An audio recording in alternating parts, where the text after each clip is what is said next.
Slasher? I barely even know her! Sup nerds, welcome back to my channel. My name's Maddie. If you're new here, I hope your day is going well, and today we're gonna be talking about final girls. Now, if you're not as invested in the slasher genre like I was, let's do a little backstory on what a final girl actually is. A final girl is a horror movie trope that originates mostly in the slasher genre after someone has gone on a rampage and killed a bunch of people to either be thwarted or evaded by the final girl. Now this trope has layers. The final girl usually is pretty pure of heart or a virgin, which has become so common that the genre is actually poking fun at the lack of nuance the sexual status of the character actually has. Now some backstory on my interest on the final girl trope. This originated from a alleged author meltdown on Twitter. Now, I do not have the receipts for this, but according to the subtweets in the Twitter grapevine, Riley Sager may or may not have had a meltdown regarding Grady Hendrix's new book, The Final Girl Support Group, as it has a rather similar premise to Sager's Final Girls 2017 release. As I said, I do not have the receipts, I do not have screenshots, I just heard that this happened, and I also have heard from trusted reviewers that Sager is not necessarily the best author. This book, I do not recommend. Now, I marked Final Girls by Riley Sager as want to read on Goodreads back in 2017 when everyone was losing their goddamn mind over this book. I also think it's interesting that in 2017 everyone thought Sager was a woman, because this was around the time where there's a phenomenon going on in the thriller genre where men are actually using gender neutral pseudonyms because they're capitalizing on the success of female authors in that genre. There's this whole other woman in the window story that I could get into, but obviously not at this moment right now. That's not gonna happen. But if you do want that video, let me know. Now, if you've been on the channel any length of time, you know that I'm not really a thriller reader. I'm the type of person that has to guess every single cast member until I figure out the plot twist. I'm very annoying and I know that. So I never ended up reading Final Girls. I just never ended up getting around to it, but I knew that I was going to read the Final Girl Support Group because Grady Hendrix is one of my all-time favorite horror writers, and when I heard about this alleged meltdown on Twitter, I was like, hey, how about we compare these two books? And then without warning, a wild Stephen Graham Jones book appeared, The Last Final Girl. And it just basically showed up and managed to make this a kind of well-rounded Battle of the Final Girls video. And with that intro out of the way, let's just go ahead and dive into the reviews, shall we? The Final Girl Support Group. Lynette is a final girl, but she isn't alone. She's been attending a support group with 5 other women that all went through similar tragedies and have had their lives completely and utterly changed. For 22 years, Lynette has been watching over her shoulder, waiting for something or someone to strike at her life again. Then one day, a member of the group misses a meeting and Lynette's worst fears come to life. Now, I will say, Hendrix is a master of creating breathless tension in any novel that I've read from him. The character of Lynette is constantly running and anxious, and the adrenaline she feels is almost tangible coming off the page. She deals with her own identity crisis as the other women in the group challenge her. And the world that this is actually set in is also really interesting. One of the girls in the group had a movie franchise based off of her called Stab, and it has a marked similarity to the fictionalized movie franchise that's in the Scream series.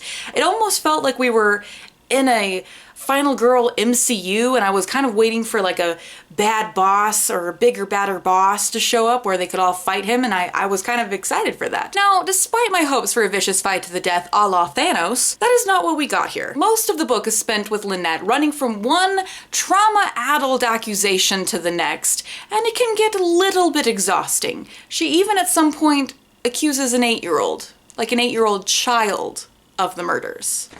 Boom.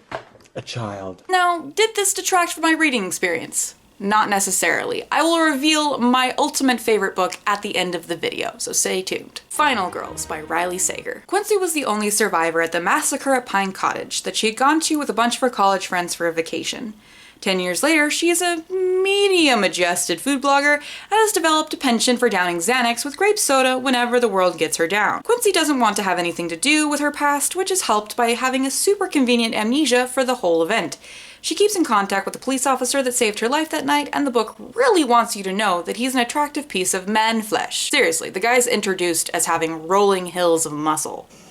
This is juxtaposed off her rather dowdy public defender boyfriend who has yet to pop the question. The setup for both of these men was incredibly Sex Life on Netflix, and I really want to re-edit that show to fit this narrative, but who has the time? Girl starts moving when the first final girl ends up being found dead after she commits suicide. Now, in this world, the concept of final girls is actually contextualized into the story's narrative, and it was coined specifically to fit these three women. So was Quincy's mentor for being a final girl, and Quincy takes it pretty hard when she finds out that Lisa has died. And then Sam, the last final girl, shows up on Quincy's doorstep out of the blue, and we're off to the races, so to speak. Overall, the tone of this book is very much more focused on the main character, and it makes for a faster reading experience. And on top of that, this does not pay any homage to the slasher genre practically at all, which does track considering the fact that this is a thriller novel and not a horror novel. It does move a lot faster, and there is twists that I wasn't necessarily expecting.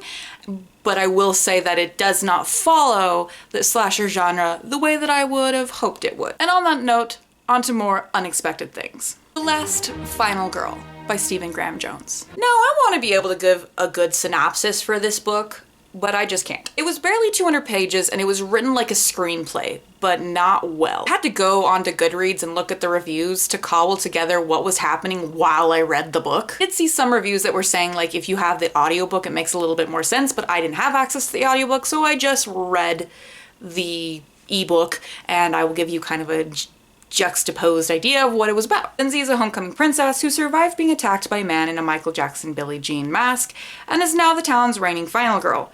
She stacks her homecoming court with people to play the traditional jock, nerd, and final girl roles, and more people die.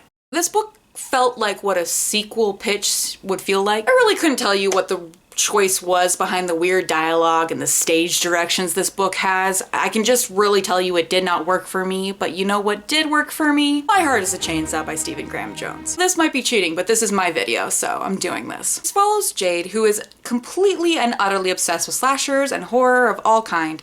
She's a 17-year-old half-Indian girl living in a small town where she uses her vast knowledge of the gory genre to make sense of her rather fucked up life. But then things in the town start lining up a little too well to her favorite movies, and Jade finds herself in a real-time horror show. Or does she? This book is probably the most self-aware of all of the installments thus far in this video. It has the heart and the drive and actually does take the time to comment on the social hierarchies of the town that it's set in. It goes over classism and race and sexism, and above all else, the main character, Jade, is the heart and soul of this book. She is absolutely hands down my favorite heroine, and I really thoroughly enjoyed her characterization throughout the whole novel. But I will point out that she is not a final girl. She's still included in this video, but I will throw that out there. She is not the final girl of her book. I will be not going into more depth than that. You'll just have to read it. I will say though, Stephen Graham Jones' writing style is probably the hardest for me to enjoy. I'm not sure what it is, but he has jerky sentences that take me out of the reading experience, and I can say that that does dampen my enjoyment of his books.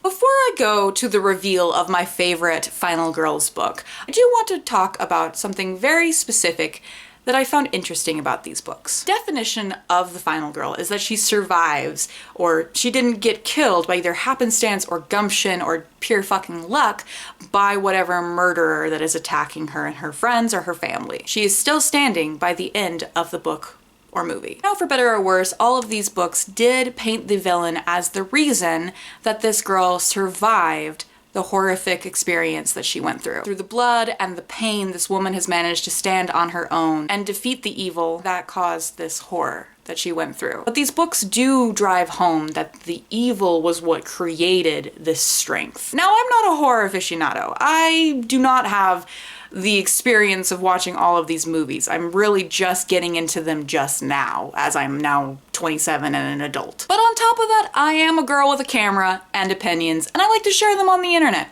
Sometimes people don't like said opinions, and this might be one of them. I do not believe that the murderer or the antagonist of these books is what created the final girl. I think the final girl always had that strength. We just assumed that she didn't, because on face value, she's the weakest member of the group. I don't know if the horror genre thought it was being subversive when it created the final girl as being the survivor of a slasher storyline, but I definitely think that the end result of a slasher is feeling like with determination and strength that you already have, you will survive, just like the final girl does. I do find it incredibly interesting that men wrote stories about women surviving being traumatized by men and then misguidedly put the strength that the girls end up with back on the men that traumatized them. I think these stories really do matter because I think that they showcase that strength comes from within and the determination to get back up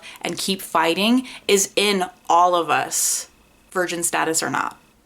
You know what I'm saying? So overall, what was my favorite of the bunch? Ladies and gentlebeans, that goes to none other than the Final Girl support group. This book hits the nail on the head for everything that I wanted out of a horror novel. I really enjoyed the fast-paced tension, I really enjoyed the female friendships on display, and I really enjoyed the fact that the main character talks to a plant for a lot of the book like it's her best friend. Like a plant. Like an actual plant. I will say though, Jade is still my favorite heroine, and I do think that the plot twist in Final Girls by Sager was actually pretty good. The rest of it wasn't that great, but you know what I'm saying, like it wasn't, I do think that I found more out of this experience than just reading for book Twitter drama. I really did enjoy most of the books that I read, with the exception of the one by Stephen Graham Jones, but I will not hold that against him. Now I will round this out with what is your favorite slasher movie?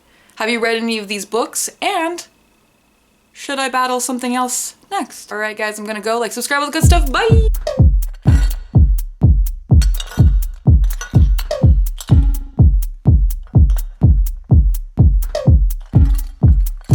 I am, like, sweaty, like, immediately when I turn on the camera. That goes to the last... Nope.